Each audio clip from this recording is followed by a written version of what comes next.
депутат Бектаев Али Абдыкарымұлына беріледі.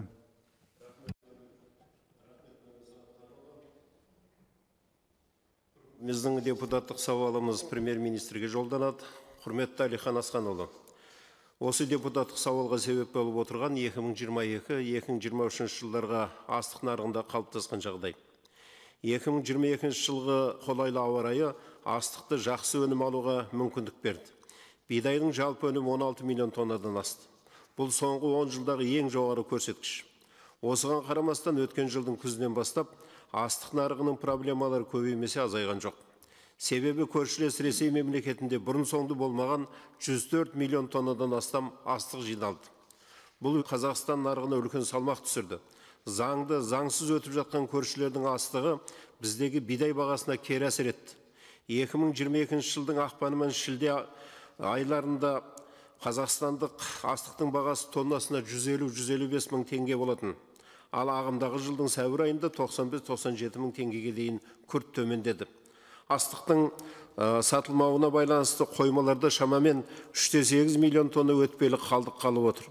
Ол жылдағыдан 2-2,5 есе көп. Бағаның мұншалықты құлдырауына ресейлік астықты жаппай әкелу және еліміздегі көліктік логистика проблемалары өзіндік әсерін тигізді.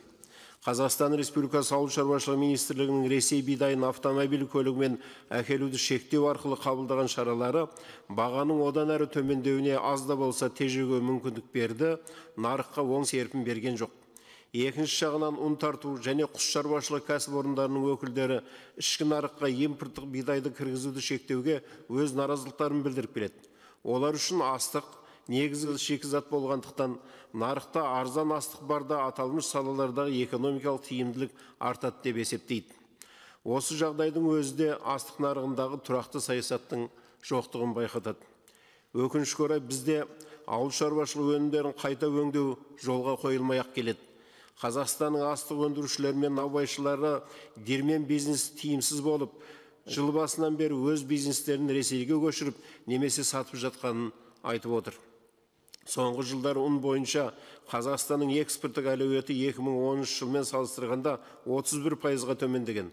Ал кезінде ұн импорттаушы болған Өзбекстан 2022 жылы 949 мың тонна ұн экспорттап, Орта Азия мен Ауғанстан нарығындағы басты бәсекелеске айналды. Ресей Федерациясында соңғы 5 жылда егіс алқаптарының көлемі орта есеппен 15-18%-ға және бидай өнімділігі 20-30%-ға өскен. Бұл көрсеткіштер көрші мемлекетке жыл сайын 75-85 миллион тоннаға жуық жоғары өнім алуға кепілдік береді. Бүгінгі таңда Ресейдің астықты шикізат ретінде ғана емес, оны өнімдері ретінде де экспорттауға әлеуеті жоғары. Ал Қазақстандағы астық көлемі де, өнімділігі де жылдан жылға төмендеп келеді. Көп шаруашылықтар ескі агротехнологияны пайдаланады, жердің құнары төмендеген. Осындай жағдай алдағы жылдарда да жалғасатын түрі бар. Жоғарыда айтылғандар негізге ала отырып, үкімет тарапынан ғалымдар мен мамандардың, сарапшылардың қатысуымен мемлекеттік жұмыс тобы құру арқылы Қазақстанның астық өндірісінің проблемаларын терең зерделеу керек деп есептейміз. Соның нәтижесінде агроөнеркәсіп кешенінің басқа да мүдделі салалары интеграцияланған астық өндірісін тұрақтандыру бағдарламасы үлгісінде жүйелі шаралардың әзірленуі тиіс. Ол шаралар астық және одан алынған қайта өңдеу өнімдерін өндірудің тиімділігін арттыру бойынша шаралар. Отандық нарықты арзан шикізаттан ғана емес, дайын өнімден де қорғаудың нарықтық тетіктерін, сондай-ақ нарықтағы сұр импортқа қарсы күресті де қамтуы қажет. Аталмыш бағдарламаның жеке бөлімі отандық селекцияны және тұқым шаруашылығы жүйесін дамытуға арналуы тиіс деп есептейміз. Астық нарығындағы бүгінгі жағдайды ескере отырып, егіс егу науқаны кезінде шаруаларға қолдау көрсету мақсатында азық-түлік корпорациясы ұлттық компаниясы тарапынан 1 миллион тоннаға дейін астықты интервенциялық сатып алу, сондай-ақ көрсетілген астық көлемін 1 жылға дейін мерзімге сақтау үшін қажетті қаржы бөлдіру қажет деп санаймыз. Депутаттық сауалдың толық нұсқасы қосымша ретінде жіберіледі. Құрметпен парламент сенатының депутаты Али Бектаев. Рахмет. Рахмет.